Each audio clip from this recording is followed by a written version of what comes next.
Это какой-то... Не знаю, что-то страшно.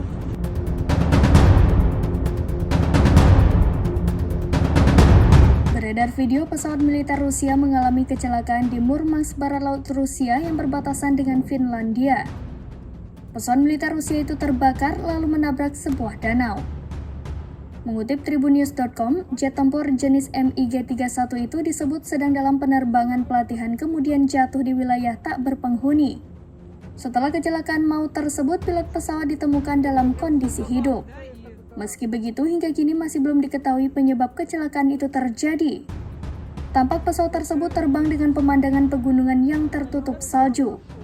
Kemudian tampak api dan asap di bagian belakang hingga menghilang dari pandangan. Setelahnya muncul video lain yang menunjukkan lokasi kecelakaan. Puing-puing tampak berserakan di atas danau yang beku.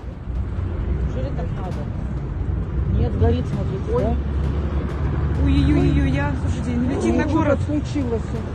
Пикируют. Пикируют вниз. Ой-ой-ой-ой-ой, О, красота. Туда куда-то на Мончу. На озеро, вон, на озеро.